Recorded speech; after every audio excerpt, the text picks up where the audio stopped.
네, 이번 시간은 6번째 시간이죠. 은퇴설계의 기초공사, 국민연금에 대해서 살펴볼 텐데요.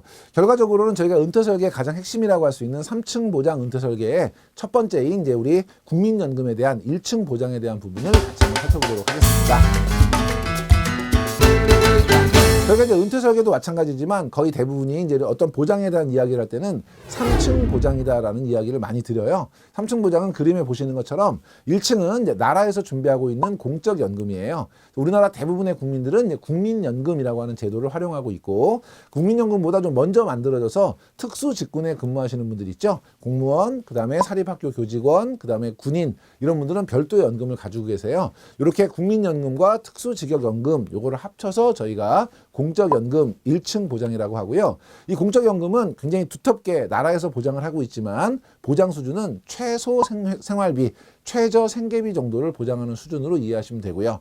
두 번째가 이제 2층 보장, 기업연금, 우리가 이제 흔히 퇴직연금이라고도 이야기하는 기업연금이에요. 이건 어떤 개념이냐면 예전에 저희가 이제 열심히 회사에 근무하고 나서 퇴직을 하면 퇴직금을 받았거든요. 이걸 일시금으로 받다 보니까 예를 들면 그 돈으로 사업을 하시거나 그 돈으로 뭐 투자를 하시거나 이러다 실패하게 되면 실제로 노후가 굉장히 어려워지시는 분들이 많았던 거죠. 그래서 이거를 우리가 일시금으로 받지 않고 연금으로 받을 수 있도록 만든 제도, 이게 이제 기업연금 제도예요. 이거는 이제 근무하시는 회사에서 적용을 하고 있는 경우에는 해당이 되시고, 그렇지 않은 경우에는 해당되지 않기 때문에 상당 부분, 대부분의 우리 고객님들이 해당 안 되시는 분들이 좀 많이 있을 수 있다는 걸 염두에 두시고, 만약에 해당이 되시는 분들이라면 국가에서 1층 보장한 거 위에다가 회사에서, 기업에서 2층으로 보장을 해주는, 그래서 국가의 어떤 공적연금의 최소 생활비 이상으로 이제 준비가 될 수 있는 것이 이제 기업연금 2층 보장이고요. 궁극적으로 이제 3층 보장에 가서는 1층과 2층 이외에 좀 더 여유로운 노후 생활을 하기 위해서는 본인이 준비할 수밖에 없는 거죠.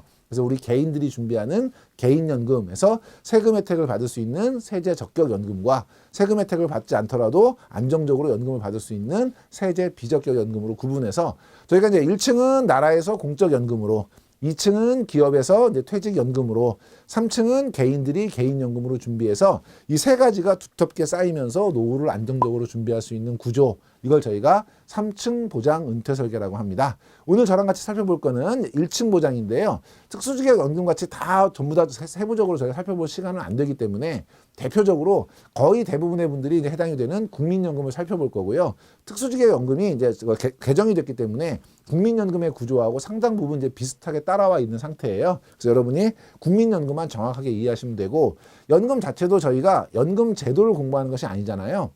그렇기 때문에 기본적인 큰 틀에서 국민연금을 우리가 어떤 관점에서 바라봐야 되고 기본적인 구조는 어떤 것들이 있는지 이런 부분들을 같이 한번 살펴보도록 하겠습니다.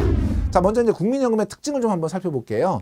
국민연금의 특징 첫 번째는 소득 활동을 하는 사람이라면 누구나 가입 대상이기 때문에 모든 국민이 가입 대상이 된다라는 게 첫 번째 특징이고요. 두 번째, 소득 분배로 사회 통합에 기여한다가 국민연금의 목적이에요.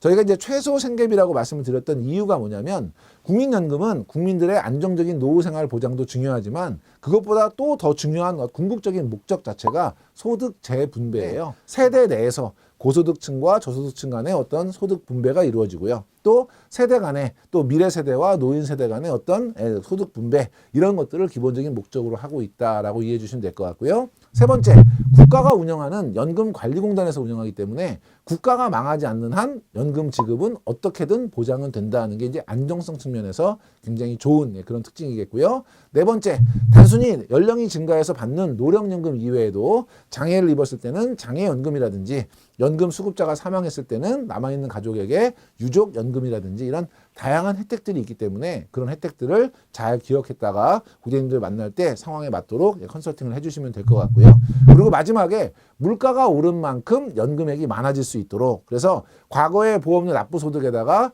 연도별로 재평가된 어떤 물가 상승 같은 것들을 감안해서 별도의 어떤 연금액을 책정하기 때문에 물가가 오르는 인플레이션 위험을 해지할 수 있다는 것도 국민연금의 가장 큰 특징이다, 이렇게 봐주시면 될 것 같아요.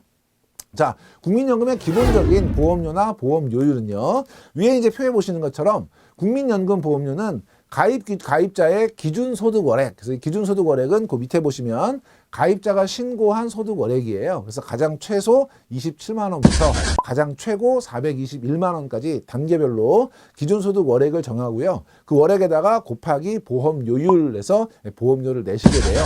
요거는 저희가 보통 7월 달 기준으로 하기 때문에 상하한선 자체는 매년 7월 달에 조정을 하는데, 예를 들어서 421만 원보다 소득이 많으신 분들도 최고 등급이 421만 원이니까 더 많은 금액을 내지는 않는다. 요걸 여러분이 알아두시고, 더 많은 금액을 내지 않는다는 건 결국 뭐가 정해진다는 거예요. 연금액도 그 이상으로 초과할 수 없다는 걸 여러분이 염두에 두시면 되고요.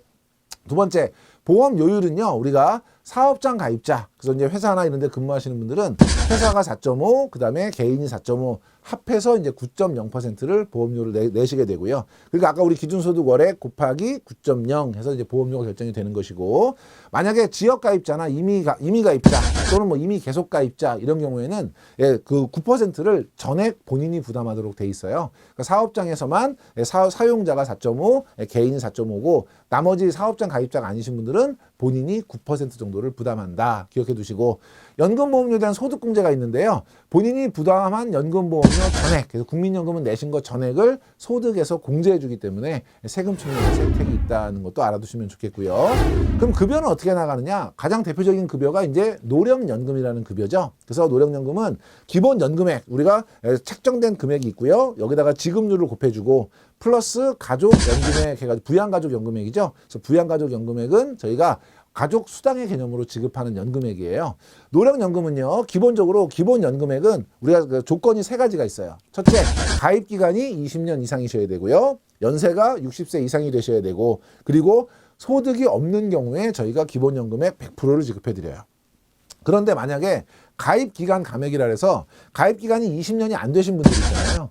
20년이 안 되고 10년은 넘은 분들, 예를 들면 10년이 안 된 경우에는 어떠한 경우에도 연금으로 못 받으세요. 일시금으로 받으셔야 되고요. 가입 기간이 10년은 넘었는데 아직 20년이 안 됐다 이런 분들 있잖아요. 늦게 가입하셨거나 국민연금이 만들어졌을 때 연세가 많으신 분들은 채 20년을 못 채우실 수 있어요. 이런 분들에 대해서는 10년을 50%로 해서 1년 지날 때마다 5%씩 증가해요. 예를 들면 제가 가입 기간이 12년이에요. 그럼 10년이 50%고요. 11년이 55, 12년이 60이니까 기본 연금액 곱하기 60%를 연금으로 지급받는다. 이렇게 이해하시면 되고요. 세 번째, 연령 감액이 있어요. 연령 감액은 원래 60세부터 연금을 신청하실 수 있는데 55세에서 60세 사이에 신청하시는 경우에요. 좀 일찍 오신 거죠. 그러니까 저희가 연금은 60세부터 신청해야 되는데 어떠한 이유에서든 55세부터 나는 받겠다라고 하면 55세를 70%로 해서 매 1년이 경과할 때마다 6%씩 증가하도록 해서 일찍 신청하신 거에 대한 감액을 하게 돼요. 예를 들면 제가 56세에 만약에 신청을 했다. 56세는 기본 연금액의 76%를 지급하는 이런 형태로 이해하시면 되고요. 세 번째, 이후소득 감액이 있어요. 소득이 없어야 되는데 60세 이후에 소득이 있으신 분 같은 경우는 소득이 있기 때문에 상대적으로는 노후 생활을 안정적으로 하실 수 있잖아요. 이런 분들은 우리 65세까지는 소득이 있는 경우에 감액을 해요. 그래서 60세를 50%로 해서 한 살 늘어날 때마다 10%씩 증가하는 거죠.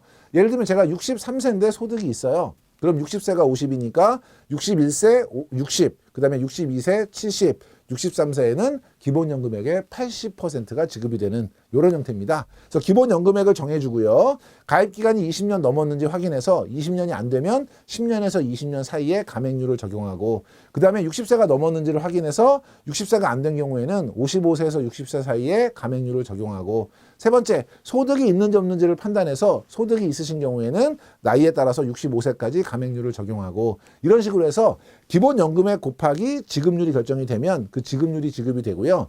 부양가족 연금액은 제가 아까 말씀드린 것처럼 우리가 가족 수당의 개념이라 그랬죠. 그래서 배우자는 1년에 24만 7,870원. 그 다음에 우리 자녀나 부모, 자녀 같은 경우는 20세 미만이어야 될 것 같고요. 부모 같은 경우에는 60세 이상이어야 되겠죠. 부양가족인 자녀나 부모에 대해서는 1인당 1년에 16만 5,210원을 저희가 지급을 하도록 하고 있고, 다만 소득이 있는 경우에는 아까 우리 유소득 감안했었죠? 감액했었어요. 유소득을 감액할 때 뒤에 부양가족연금액은 소득이 있기 때문에 지급하지 않는 걸로 지금 규정이 돼 있어서 여러분 이 부분은 좀 유념해서 봐주시면 될 것 같고요. 밑에 기타 연금은요, 장애를 입으셨을 경우에는 장애 등급에 따라서 장애 1급은 100%, 2급은 80%, 3급은 60%, 4급은 일시금의 225%를 추가로 장애 연금으로 지급하고요. 유족연금, 연금 받으시다가 만약에 피보험자가 사망했다 이럴 경우에 가입 기간이 10년 미만인 경우에는 40%, 10년에서 20년 미만인 경우에는 50%, 20년 이상인 경우에는 60%가 유족에게 지급된다는 것이고요. 기타 어떤 이유에서든 예를 들면 뭐 해외로 이민을 가신다든지 국적을 잃었다든지 이럴 경우에는 그 돈 한꺼번에 돌려받으실 수가 있어요. 원금뿐만 아니라 이자를 가산한 금액을 돌려받게 되는데 이런 돈을 저희가 반환 일시금이라고 하고요. 사망에 따라서 돌려받는 사망 일시금 같은 것들이 일시금 급여로 적용받을 수 있습니다. 그래서 기본적으로 보험료와 보험급여에 대해서 이제 같이 살펴보셨으니까 그 뒤에 우리 국민연금 수급자하고 급여 지급액 현황 같이 한번 살펴볼게요. 네, 지금 보시는 자료는요, 국민연금 수급자 및 급여 지급액 현황이에요. 이 자료는 이제 2015년 제28호 국민연금 통계연보에서 저희가 발췌한 자료이기 때문에 국민연금관리공단에서 이제 발표하고 있는 자료입니다. 그래프를 보시면 막대 그래프가 있고 이제 선 그래프가 있죠. 선 그래프 같은 경우는 이제 수급자를 나타내요. 단위가 지금 1000명이니까 2006년도에 지금 우리 199만 6천 명 정도가 이제 수급을 하셨다면 지금 이제 2015년도 이제 10년 정도 지났을 때 405만 명이 지금 그 수급을 하고 계세요. 그러니까 약 지금 2배 정도, 약 2만 명에서 200만 명에서 400만 명으로 거의 한 2배 정도 증가가 돼 있는 수준이고요. 막대 그래프는 지금 수급액이에요. 단위가 지금 100만 원이니까 2006년도에 우리 4조 3천억 정도를 우리가 이제 수급을 했다면 2015년도에는 지금 15조 1,800억 정도를 수급하고 있어서 지금 이제 수급액 자체는 3.5배 정도 증가를 했어요. 그럼 연금을 많이 내고 여러분이 연금액이 쌓여서 운용되고 이런 것과는 일단 차치하더라도 단순하게 수급 받으시는 분도 지금 10년 사이에 2배로 늘었고 수급하시는 금액도 지금 10년 사이에 3.5배로 증가하고 있어서 사실은 뭐 국민연금에 대한 여러 가지 뭐 불만이라든지 불신이라든지 이런 것들이 좀 많이 팽배해 있는 것이 지금 현재 상황이에요. 뒤에 보시면 이제 연금관리공단에서 지금 예상하고 있는 국민연금의 고갈 시점인데요. 기금 규모는 지속적으로 계속 증가를 해서요. 생산 가능 인구가 계속해서 연금을 많이 내기 때문에 2043년에 약 2,561조 원 정도로 가장 최고점에 달할 것으로 예상을 하고 있고요. 그것들이 생산 가능 인구가 줄어들고 수급자가 계속 늘어나면서 2060년이 되면 고갈될 것으로 지금 전망을 하고 있습니다. 그래서 우리가 국민연금이라고 하는 것이 실제로는 제도 자체는 매우 좋지만 이게 이제 사회복지 개념이다 보니까 이걸 어떻게 운영을 하고 고갈 시점을 늦출 것인지에 대한 고민들을 심각하게 하고 있는데요. 자, 이제 국민연금의 시사점이 뭐냐 한번 보실게요. 이거는 이제 2016년 5월 12일 날 나온 뉴스예요. 2015년도에 국민연금을 가장 많이 받는 사람이 누군가를 한번 저희가 이제 찾아봤더니 실제로 수급자 중에서 광주에 사는 이제 A씨라는 분이 올해 65세신데요. 이분은 이제 원래 60세에 국민연금을 수급할 수 있기 때문에 자그마치 국민연금을 지금 22년간을 내시고 60세가 되신 거예요. 그때 받을 수 있는 금액이 한 123만 원 정도 되셨나 봐요. 그러니까 이분이 나는 5년 더 내고 65세부터 좀 많이 받겠다. 그래서 연금 수급을 연장하셨어요. 5년. 그래서 22년에서 5년 더 내셔서 27년을 내신 거예요. 그래서 지금 우리나라에서 가장 많이 받고 있는데 187만 원을 받고 계시고요. 이렇게 연장하지 않으신 분 중에는 지금 최고 연금액을 받는 사람은 안산에서 사는 이제 B씨. 이분은 이제 61세신데 이분은 약 26년간 국민연금을 가입하셨고 154만 원 정도를 받고 있죠. 무슨 말씀을 드리고 싶은 거냐면 국민연금은 최소 생활비 수준이기 때문에 우리가 든든한 안전판이 되는 것은 분명하지만 우리 노후를 책임질 수 있는 어떤 뭐 노후 대책으로서 충분한 금액을 주는 것은 아니다. 소득 분배 기능이 있기 때문에 우리가 아무리 연금을 많이 내더라도 받는 금액은 제한돼 있다. 그래서 2층과 3층을 추가적으로 보강하는 것이 필요하다. 이런 부분들을 고객분들에게 강조해 주시면 도움이 되실 것 같습니다. 고맙습니다.